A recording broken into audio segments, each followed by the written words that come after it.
Marina. Capítulo 1. Marina me dijo una vez que solo recordamos lo que nunca sucedió. Pasaría una eternidad antes de que comprendiese aquellas palabras, pero más vale que empiece por el principio, que en este caso es el final. En mayo de 1980 desaparecí del mundo durante una semana. Por espacio de 7 días y 7 noches nadie supo de mi paradero. Amigos, compañeros, maestros y hasta la policía se lanzaron a la búsqueda de aquel fugitivo al que algunos ya creían muerto o perdido por las calles de mala reputación en un rapto de amnesia. Una semana más tarde, un policía de paisano creyó reconocer a aquel muchacho. La descripción encajaba. El sospechoso vagaba por la estación de Francia como un alma perdida en una catedral forjada de hierro y niebla. El agente se me aproximó con aire de novela negra. Me preguntó si mi nombre era Oscar Tray y si era yo el muchacho que había desaparecido sin dejar rastro del internado donde estudiaba. Asentí sin despegar los labios. Recuerdo el reflejo de la bóveda de la estación sobre el cristal de sus gafas. Nos sentamos en un banco del andén. El policía encendió un cigarrillo con parsimonia. Lo dejó quemar sin llevárselo a los labios. Me dijo que había un montón de gente esperando hacerme muchas preguntas para las que me convenía tener buenas respuestas.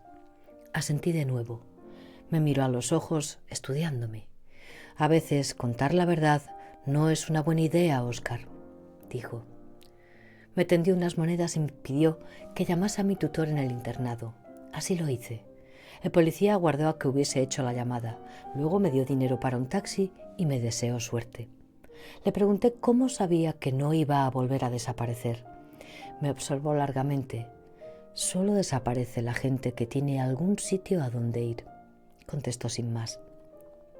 Me acompañó hasta la calle y allí se despidió, sin preguntarme dónde había estado. Le vi alejarse por el Paseo Colón. El humo de su cigarrillo intacto le seguía como un perro fiel. Aquel día el fantasma de Gaudí esculpía en el cielo de Barcelona nubes imposibles sobre un azul que fundía la mirada. Tomé un taxi hasta el internado, donde supuse que me esperaría el pelotón de fusilamiento. Durante 4 semanas, maestros y psicólogos escolares me martillaron para que revelase mi secreto. Mentí y ofrecí a cada cual lo que quería oír o lo que podía aceptar. Con el tiempo, todos se esforzaron en fingir que habían olvidado aquel episodio. Yo seguí su ejemplo. Nunca le expliqué a nadie la verdad de lo que había sucedido. No sabía entonces que el océano del tiempo tarde o temprano nos devuelve los recuerdos que enterramos en él. 15 años más tarde, la memoria de aquel día ha vuelto a mí. He visto a aquel muchacho vagando entre las brumas de la estación de Francia y el nombre de Marina se ha encendido de nuevo como una herida fresca. Todos tenemos un secreto encerrado bajo llave en el ático del alma. Este es el mío. A finales de la década de los 70, Barcelona era un espejismo de avenidas y callejones donde uno podía viajar 30 o 40 años hacia el pasado con solo cruzar el umbral de una portería o un café. El tiempo y la memoria, historia y ficción se fundían en aquella ciudad hechicera como acuarelas en la lluvia. Fue allí, al eco de calles que ya no existen, donde catedrales y edificios fugados de fábulas tramaron el decorado de esta historia. Por entonces yo era un muchacho de 15 años que languidecía entre las paredes de un internado con nombre de santo en las faldas de la carretera de Valvidrera. En aquellos días la barriada de Sarriá conservaba aún el aspecto de pequeño pueblo varado a orillas de una metrópolis modernista.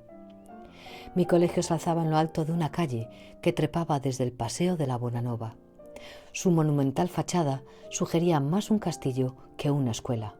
Su angulosa silueta de color arcilloso era un rompecabezas de torreones, arcos y alas en tinieblas. El colegio estaba rodeado por una ciudadela de jardines, fuentes, estanques cenagosos, patios y pinares encantados. En torno a él, edificios sombríos albergaban piscinas veladas de vapor fantasmal, gimnasios embrujados de silencio y capillas tenebrosas donde imágenes de santos sonreían al reflejo de los cirios. El edificio levantaba 4 pisos, sin contar los 2 sótanos y un altillo de clausura donde vivían los pocos sacerdotes que todavía ejercían como profesores. Las habitaciones de los internos estaban situadas a lo largo de corredores cavernosos en el 4.º piso. Estas interminables galerías yacían en perpetua penumbra, siempre envueltas en un eco espectral. Yo pasaba mis días soñando despierto en las aulas de aquel inmenso castillo, esperando el milagro que se producía todos los días a las 5:20 de la tarde. A esa hora mágica, el sol vestía de oro líquido los altos ventanales. Sonaba el timbre que anunciaba el fin de las clases y los internos gozábamos de casi 3 horas libres antes de la cena en el gran comedor. La idea era que ese tiempo debía estar dedicado al estudio y a la reflexión espiritual. No recuerdo haberme entregado a ninguna de estas nobles tareas un solo día de los que pasé allí. Aquel era mi momento favorito. Burlando el control de portería, partía a explorar la ciudad. Me acostumbré a volver al internado justo a tiempo para la cena, caminando entre viejas calles y avenidas mientras anochecía a mi alrededor. En aquellos largos paseos experimentaba una sensación de libertad embriagadora. Mi imaginación volaba por encima de los edificios y se elevaba al cielo. Durante unas horas, las calles de Barcelona, el internado y mi lúgubre habitación en el 4º piso se desvanecían.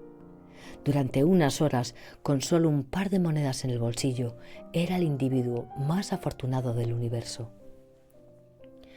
A menudo mi ruta me llevaba por lo que entonces se llamaba el desierto de Sarriá, que no era más que un amago de bosque perdido en tierra de nadie. La mayoría de las antiguas mansiones señoriales que en su día habían poblado el norte del Paseo de la Buena Nova se mantenía todavía en pie, aunque solo fuese en ruinas. Las calles que rodeaban el internado trazaban una ciudad fantasma. Muros cubiertos de hiedra vedaban el paso a jardines salvajes en los que se alzaban monumentales residencias.